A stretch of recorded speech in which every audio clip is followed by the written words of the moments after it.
Hi, everybody, and thanks for joining me. Appreciate everybody taking the time to join us. I'm not sure how many of you there actually are out there. It's a bit of an interesting thing talking on stage when there is not actually an audience. So thank you for joining me. I'm here to talk a little bit about underwater 3D photogrammetry. My name is Kees Beemster Leverenz. I'm a GUE instructor based here in Seattle, Washington. For those of you who don't know, that's just way up north of California, almost to the point that we're in Canada. So this is going to be a sort of a general talk about photogrammetry. So if you have any questions, feel free to shoot them out. I'll answer them as we go, and hopefully we'll have a little bit of time at the end to answer them as well. All right. So 3D photogrammetry is, in reality, is just the science of making measurements from photographs. This is something that folks have been doing for a really long time, but in 2 dimensions. It's something that people have wanted to do in 3 dimensions for quite a while, but the technology, the computing power hasn't really been there. So what you can see in this slide, this first slide here, is actually a wood carving of Leonardo da Vinci taking a perspective measurement of a lute, which is an instrument that was very popular around the time that he was around. Not quite so much now. Probably the fact that this is a woodcut, and also the fact that he's doing it of a lute, would probably date this photo somewhat. But this is one of the earliest known sort of instances of somebody using what is effectively a photograph, a very simple photograph in this case, in order to take measurements of something in the real world. In this case, he's swinging back and forth a little plate in order to get an accurate perspective drawing. So our earliest contributions for photogrammetry, again, the art of, or the science of taking measurements from photographs, occurred as early as 1492. Early applications of photogrammetry were not 3-dimensional, unlike how we mostly use them today. Early photogrammetry was largely surrounded or focused on taking measurements from balloons, on later airplanes, in particular in wars, because of course many things start out being necessary in wars. Since then, we've started to apply this technology to the world underwater, along with some surface applications. Of course, being a diver, and this being a dive show, we're going to focus on the underwater applications. The modern definition, most people use the word photogrammetry to refer to 3D photogrammetry. The modern definition is creating a 3D scale model from photographs. There's an important word in there, and that is that it's a scale model. That means that it's not just there for you to be able to explore. It's actually useful from a scientific perspective as well, because you can do things like take measurements that would be much more challenging from just traditional video or photos. The way that we do that these days is by essentially taking a lot of photos of an object from every angle, using some clever software and a lot of processing time, although less now than a couple of years ago, in order to create the final product. So some of the really interesting things that we can do with 3D photogrammetry. One of the most interesting things that we can do is be able to recreate archaeological or biologically important sites for study on land. I would say if you are a diver at all, you can access parts of the world that many people are unable to access, that most people are unable to access at all. If you have any kind of technical diving experience, the number of people that can go where you can go goes down even further. However, there's lots and lots of scientists that are interested in the things that we find underwater. So with using photogrammetry, we can digitally excavate a site underwater without actually disturbing it, either a biological site like a reef or a coral, or an archaeological site like shipwreck or an airplane or an artifact, bring that up to the surface, digitally recreate it, and hand it off to an archaeologist who can help tell the actual story of how that thing came to be wherever it is. Or perhaps glean some new information from what you've found. Photogrammetry is non-invasive and non-destructive, which is not the case for many archaeological methods. And that's a big benefit because us as divers, especially if we're non-experts, don't have to worry about damaging the things that we're capturing, before somebody has a chance to look at them.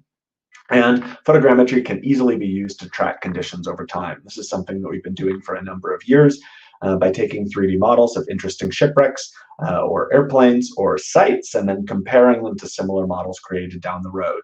The nice thing with photogrammetry is if you have a full 3D model of the object, you know that you've captured every part of that object.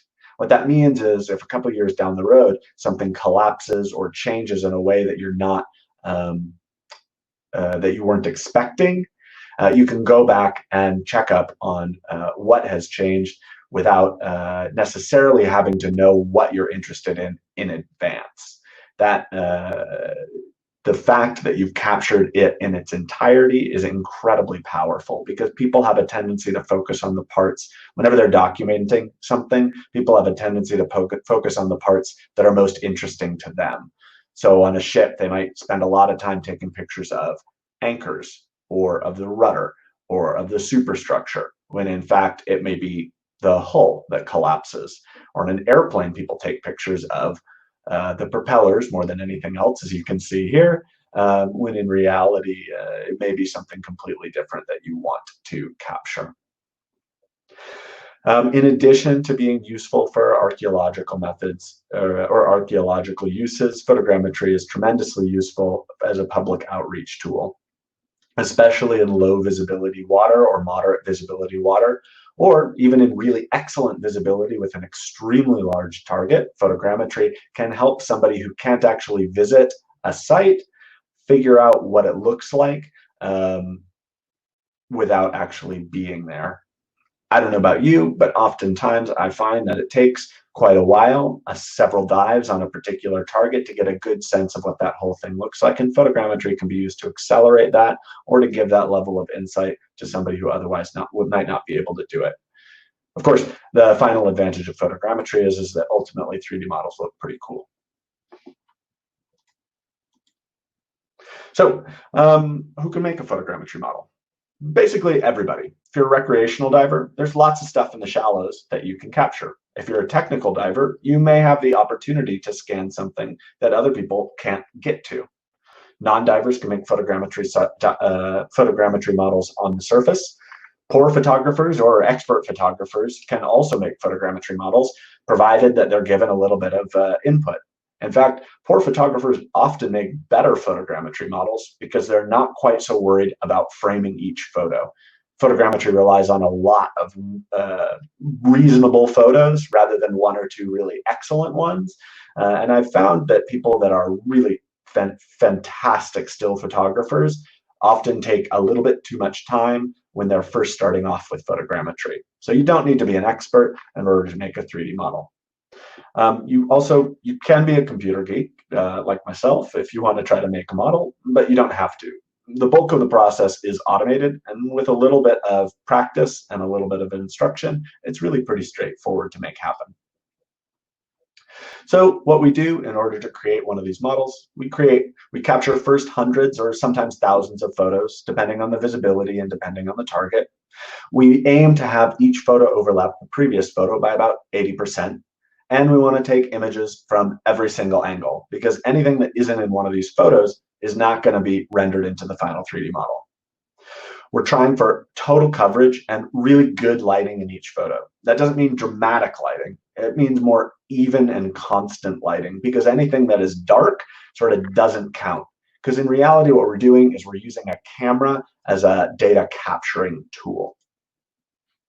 So here's a model of a car in a lake near Seattle called Lake Crescent, We often visit there because the visibility is quite a bit better than normal visibility in the Sound, although lately, if anybody out there has been diving in the Pacific Northwest, you know that the visibility out there has been really excellent, which has been quite nice as the weather starts to turn. This car is the car of a couple, the Warrens, who were on their way home when they tragically slid off the side of a highway. They unfortunately and tragically died in the accident, and this car was something of a mystery for quite some time until it was rediscovered in the early 2000s. This car makes for a really good sample target because it's relatively small and in good visibility water. So I'm going to show you exactly how we actually made the model of this car. And then I'll show you what it looks like when it's rendered with more dramatic lighting in a piece of software called Blender. So each one of these blue rectangles represents a photo of this car. The combined data in all of these photos makes the final 3D model. You can see that the photographer here, in this case, this was made by Catherine Arant, a diver here in Seattle. In this case, you can see that she traveled around, took a couple of passes to get good coverage. Oops. Here's another model that we have of a local shipwreck called the SL Dowell. And this one is in poorer visibility water, and it was one of the first models that we did. So you can see that there are some artifacts that were created. We also needed quite a few more photos in order to make this model work. So I'm going to skip that slide and we're going to come back to it in a bit. So the very first thing that happens after you've captured all of these photos and you feed them into the computer software is it tries to figure out where each photo was taken from. That's ultimately what allows it to reconstruct the 3D model. As your computer is doing this, what it's looking for in each photo is little tiny contrast points, little things that it can identify in multiple photos. If it can figure out where multiple photos share points, it can figure out where those photos were taken relative to each other. Once the software has figured out where the photos are taken from, it generates this result here, a point cloud, or what some folks call a sparse point cloud. It starts to look like a car, but it's not perfect. You can see when you zoom in, it's still sort of a connect the dots model, and you don't get a lot of resolution off of it.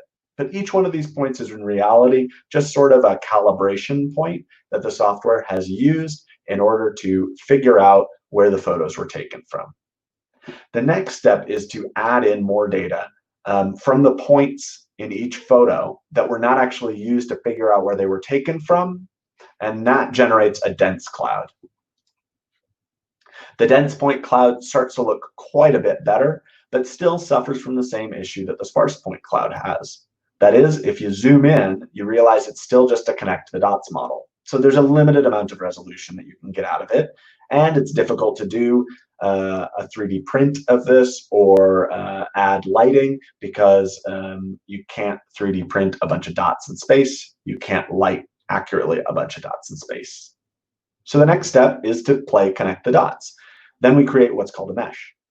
Unfortunately, there is a notable disadvantage to the mesh, and that is that we've lost all the information from the images themselves. We went from this previous model, which had colors, to a monocolor model. So the last step is to take the image data from those pictures that we've taken and we've located and sort of spray paint the model to create what we call a textured mesh, which is the final product. That's what we're going for when we're creating 3D photogrammetry model.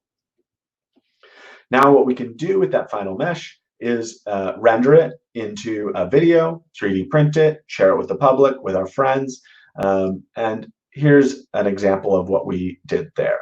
Now here you can see the headlight at the front, you can see the springs inside, you can see the steering wheel, the inflated tires, the undercarriage, and you get quite a lot of resolution out of this that you would not be able to had you not completed the process. I hope this video is coming through.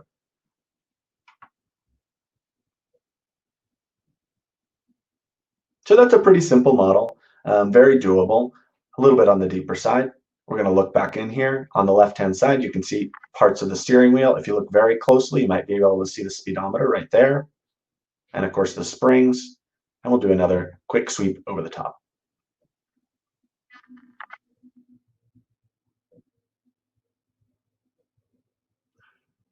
This model's been re-rendered since the original data was captured for the previous slides. So you can see that we've increased quite a bit in the amount of resolution that we can capture here.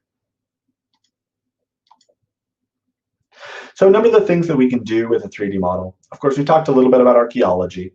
We've talked about, but one of the other things that we can do is take that model to a museum or online if you have something that you're very interested in that you'd like to share with others. A 3D model is able to be shared with people in a way that a still photo or a video might not be able to connect with them because they can explore it themselves. And one of the big advantages of still photography or videography is that the photographer or videographer can choose things that they find particularly interesting and show them to the audience. And that is very cool. But of course, the disadvantage is a lot of people want to explore things for themselves. There's a certain satisfaction in finding something interesting if you weren't guided to it, and 3D models provide that option. Of course, with a 3D model, since you can 3D print it, even in color these days, that provides an excellent outreach tool. So we'll talk a little bit about that. If you want to publish your model, but not in a 3D manner, you can create what's called an Ortho Mosaic, or you can go full 3D and switch to virtual reality, either with goggles or, depending on if you have access to it, you know, like a virtual reality environment. So here's one model that I created in the Red Sea with the Red Sea Explorers, their wreck exploration project. It's of a wreck that we believe is the Almirante Barroso. It's a Brazilian corvette, if we're right, that sank while trying to circumnavigate the globe. The crew on board were cadets from the Brazilian Navy, who were there in order to learn seamanship and teamwork in much the same way that a lot of training ships operate today. This is a wreck where the only method of identification so far has sort of been Occam's razor. It's about the right size and about the right place and looks about right, but we don't have any positive IDs. So we rely a lot on taking measurements in order to try to rule in or rule out that wreck. And so far we haven't ruled out that this is the Almirante Barroso, and we have no record of any other large ship of the same size sinking in the same area. Doesn't mean it hasn't happened. It just means that, you know, barring any further evidence that rules it in or rules it out, we think it's that wreck. This model was created in order to give people, particularly archaeologists, a good view of the shipwreck site. Even though visibility in the Red Sea is excellent and visibility on this wreck can be truly incredible, it's large enough that you can't see the whole thing at one time. And you certainly can't get what we call an ortho photo, which is sort of like a map view photo of the wreck, because that's just something that you can't do with a single point perspective like you would get from a camera. Oh, excellent. Scott says that he could see the video. Thank you, Scott. Anyways, so this wreck in particular, we scanned over the course of 3 dives, rests in about 250 feet of water, so definitely not accessible to most archaeologists, and there's a fairly significant current in the area, which makes it challenging as well. Now, the dive teams previous to us getting there did take some measurements, but if you really want a good measurement from stem to stern of this vessel, you might want to have, or you might have to lay a tape out to the side, which is very, very challenging, or try to measure straight from the tip of the ship to the stern of the ship there, which of course is impossible because of all the debris in the center. However, what we were able to do with the 3D model is take a number of small measurements off of the anchors in the front here, and then scale the remainder of the model to be able to take a measurement that I'm confident is accurate to within approximately 1 foot of the full length of the ship. Other similar models have been proven to have accuracy of below 1 centimeter, or if you're in the US and you're using backward system of measurements like I am, That's well under 1/2 of an inch. So that's one of the really cool archaeological uses that we have. Of course, GUE as an organization has been using this method extensively on the Mars project, which is the shipwreck, it's the shipwreck of a flagship that sank in Sweden in 1564, where we've been collaborating with the Södertörn University and a number of other Swedish academics in order to try to figure out just a little bit more about a very interesting wreck. That's the Mars is the one that you see here. Another use that we have for 3D models is, of course, in the museum. This is a model that we created in Seattle with in collaboration with a local naval aviation archaeologist, Megan Licklider-Munden.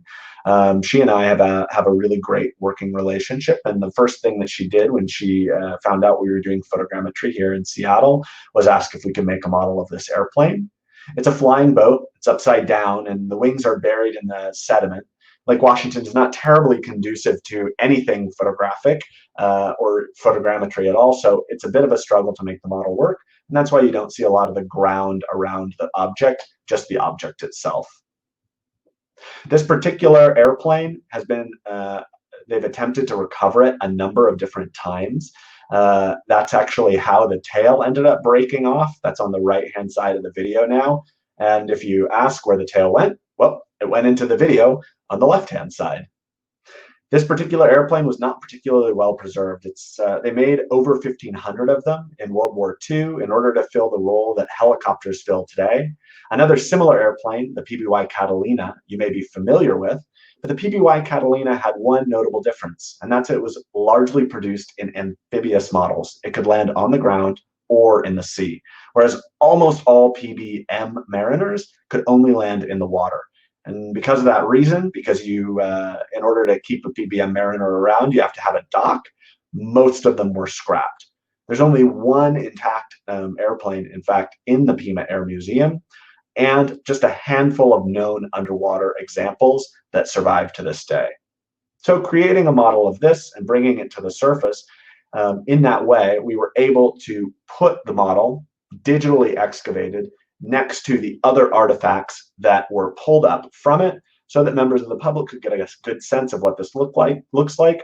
Even though it's in relatively shallow water at 70 feet, most people are not going to make the trip to Seattle, nor are they going to make the trip into the cold lake waters that we have around here to see it. So this was a really cool collaboration, and it was made possible by the fact that we have divers here in Seattle doing photogrammetry.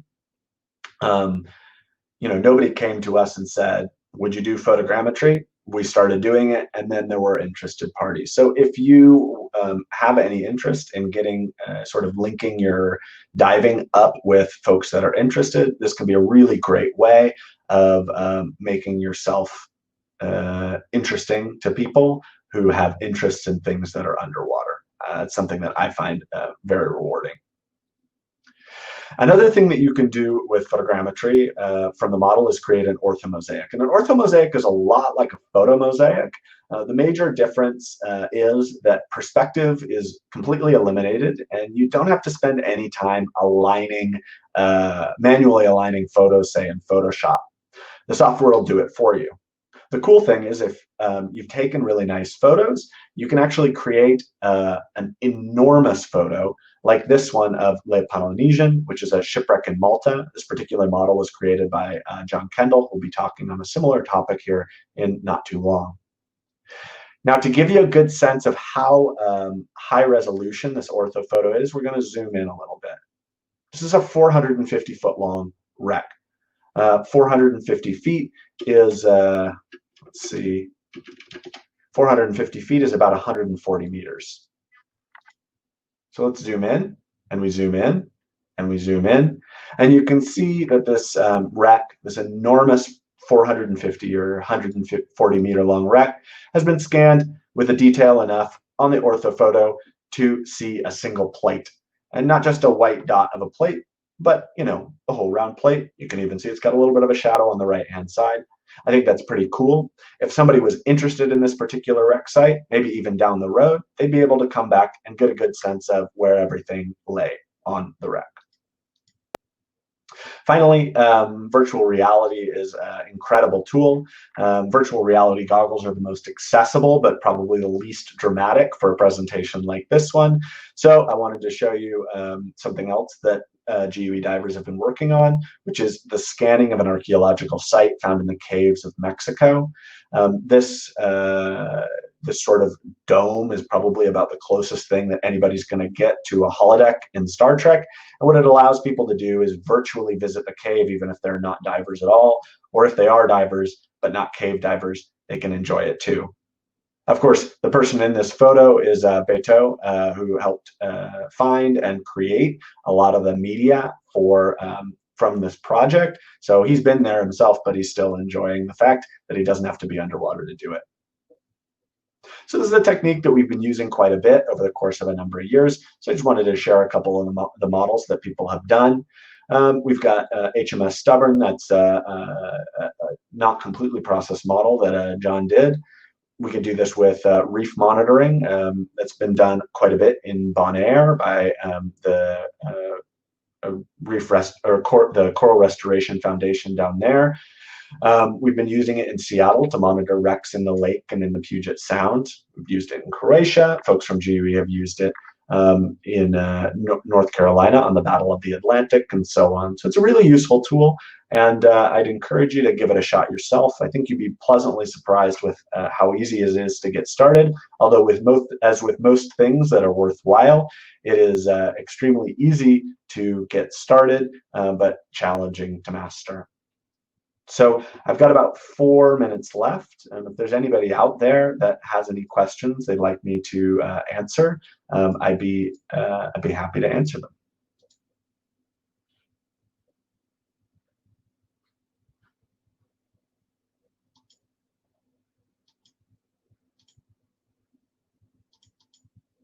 All right, busy stage. Well, thank you for joining me, and I hope that you stick around for the next presenter. If you have any questions about photogrammetry, or you'd like to learn how to do it yourself, take a class either here or excuse me, with photogrammetry or diving in general, my contact information is in the corner, Kees, K-E-E-S, @GUE.com. I'm more than happy to talk to anybody about really any diving topic because I'm really quite enthusiastic about it. So thank you again for joining me, and I hope you enjoy the remainder of your show.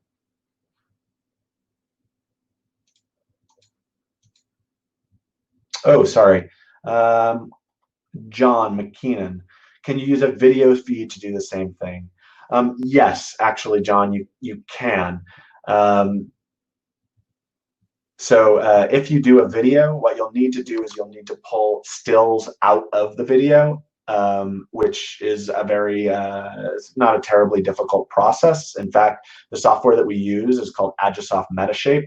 It has that capability built in. Generally speaking, because stills pulled from video are of a lower quality than stills taken as stills, your end model will be of a lower quality than if it was generated using still photos. However, you will also have the video, which oftentimes is of quite a bit of interest if you're working with archaeologists or any other interested parties, because they can go back and actually review that.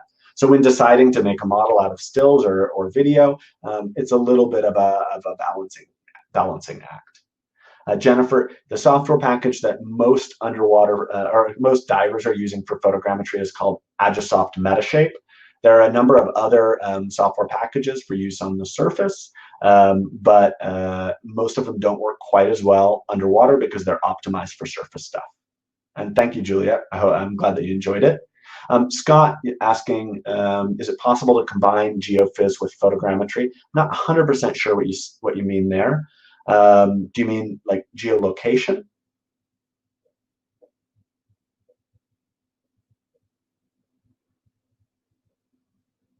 Give them a second to type. There are a number of things that you can use, that you can combine with photogrammetry. You know, for example, if you have an accurate fix on something that's in your model, it's very challenging to do underwater because GPS, of course, doesn't work. But if you do that, you can tell the software where that is and then find out locations of other things in the area. But if you've got any more questions, Scott, feel free to shoot me an email or hit me up on the side. I think the presenters, ground penetrating radar.